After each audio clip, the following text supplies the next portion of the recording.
Hello friends, Assalamu alaikum. You are watching Trusted Tech Info. If you are new on this channel, please subscribe our channel and press the bell icon for next videos. Today we are going to study about heterotropic mode of nutrition in plants. तो चलिए देखते हैं heterotropic nutrition plants के अंदर कैसे होती है. As we know that hetero means different. Some plants do not contain chlorophyll and depend on other plants for their food. कुछ प्लांट्स ऐसे होते हैं जिनके अंदर क्लोरोफिल पिगमेंट एब्सेंट होती है और वो अपनी न्यूट्रिशन के लिए दूसरे प्लांट्स के ऊपर डिपेंड करते हैं. एक्चुअली हर किसी को ये कन्फ्यूजन होती है कि बेसिकली प्लांट्स ओनली फोटोसिंथेसिस करते हैं, लेकिन कुछ प्लांट्स जो नॉन ग्रीन प्लांट्स होते हैं, यू कैन अंडरस्टैंड अगर कोई प्लांट नॉन ग्रीन है तो इसका मतलब है इसके पास क्लोरोफिल पिगमेंट नहीं है. और जब क्लोरोफिल पिगमेंट नहीं है तो वो लाइट भी नहीं ट्रैप कर सकते हैं, और जब लाइट नहीं ट्रैप कर सकेंगे तो फोटोसिंथेसिस भी नहीं हो सकती है. बेसिकली इन प्लांट्स के अंदर होता क्या है, ये कुछ ऐसे प्लांट्स हैं जिनमें कुछ ट्रू प्लांट्स नहीं है, मतलब कि इन्होंने कुछ प्लांट्स लाइक कैरेक्टर्स ऑब्टेन करके रखे हैं लेकिन ट्रू प्लांट्स नहीं हैं. न्यूट्रिशन तो इनके अंदर भी होती है.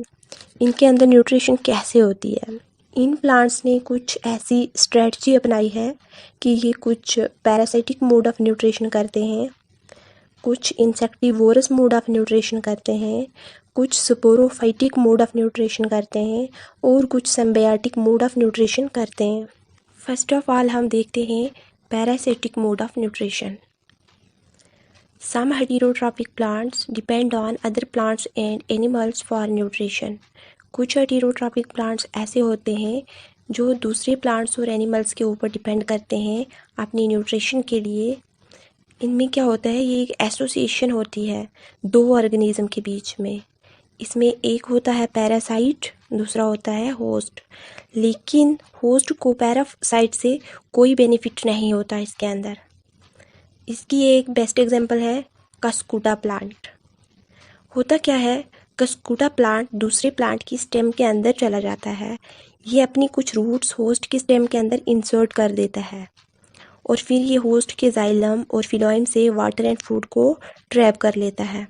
इस तरह कस्कुटा प्लांट अपना बेनिफिट लेता है लेकिन होस्ट को कोई बेनिफिट इससे नहीं होता. मतलब ये है कि पैरासिटिक मोड ऑफ न्यूट्रिशन के अंदर सिर्फ होस्ट को बेनिफिट हुआ, पैरासाइट को कोई बेनिफिट नहीं है इससे. उसके बाद दूसरी टाइप है insectivorous mode of nutrition. इंसेक्टिव means insects, मतलब ये कि ये प्लांट्स जो हैं ये इंसेक्ट्स को ट्रैप करते हैं. उनके अंदर कुछ स्पेशल स्ट्रक्चर्स होते हैं जिनकी वजह से वो इंसेक्ट्स को ट्रैप करते हैं. ये एक अजीब सी बात है कि प्लांट्स इंसेक्ट को भी खाते हैं. ऑब्वियसली जब किसी एनिमल को कोई खाएगा तो वो कार्निवोरस भी होगा, तो यहाँ पे हम इंसेक्टिवोरस की जगह कार्निवोरस भी बोल सकते हैं. ये प्लांट्स कुछ जूसेस सेक्रेट करते हैं जिनकी वजह से ये इंसेक्ट्स को डाइजेस्ट करते हैं, और ऐसे प्लांट्स उस साइल में पाए जाते हैं जहाँ पर मिनरल्स नहीं होते. और इन प्लांट्स की एग्जांपल में है pitcher plant and Venus flytrap. देखो जब रेनी सीज़न होता है तो उसमें पिचर प्लांट के लीव्स के अंदर वाटर चला जाता है और बाहर से इंसेक्ट आ जाता है. वो किसी भी वजह से आता है, या तो वो पानी पीने की वजह से आता है या फिर वो न्यूट्रिशन की वजह से आता है. और उसके अंदर डिज़ाइन होता है, हेयर लाइक प्रोजेक्शंस होते हैं. और जब ये इंसेक्ट बाहर निकलने की कोशिश करता है तो बाहर नहीं आ सकता उन हेयर लाइक प्रोजेक्शन की वजह से. तो फिर इस तरह पिचर प्लांट इस इंसेक्ट को ट्रैप कर लेता है. इस तरह इसके अंदर इंसेक्टिवोरस न्यूट्रिशन होती है. उसके बाद है सिम्बायोटिक न्यूट्रिशन. सिम्बायोटिक न्यूट्रिशन में क्या होता है, जब दो डिफरेंट प्लांट्स बिलोंग करेंगे दो डिफरेंट कैटेगरीज से तो उनके अंदर क्लोज एसोसिएशन होगी, उसे हम सिम्बायोटिक न्यूट्रिशन बोलेंगे. और इसमें दोनों पार्टनर बेनिफिटेड होते हैं. इसकी एग्जांपल में आते हैं माइकोरेजिया प्लांट और दूसरा आता है पाइनस प्लांट. पाइनस प्लांट के पास रूट्स होते हैं और माइकोरेजिया के पास अपने स्पोर्स होते हैं. ये स्पोर्स जब इन रूट्स के पास पहुंचते हैं तो इसको नॉक करते हैं.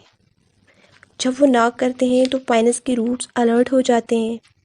इस तरह जब इनकी एसोसिएशन होती है तो बदले में पाइनस प्लांट की रूट्स ब्रॉड हो जाती हैं और इससे क्या होता है, जो maximum amount of nutrient soil के अंदर है वो पाइनस प्लांट ईजिली ले लेता है। इस तरह यहाँ से पाइनस प्लांट को बेनिफिट होता है। और अब हम देखते हैं कि माइकोरहिज़ा को क्या बेनिफिट होता है। ये पाइनस प्लांट से कार्बोहाइड्रेट लेता है। इस तरह यहाँ पे दोनों पार्टनर बेनिफिटेड हो जाते हैं। So this type of nutrition is called as symbiotic nutrition when both partners are benefited. उसके बाद है last one, saprophytic mode of nutrition.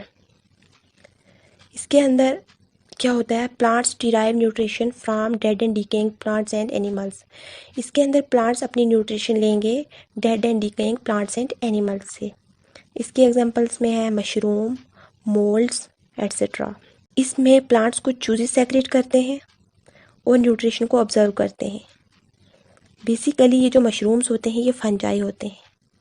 तो इस तरह ये स्पोरोफाइटिक मोड ऑफ न्यूट्रिशन भी कंप्लीट होती है।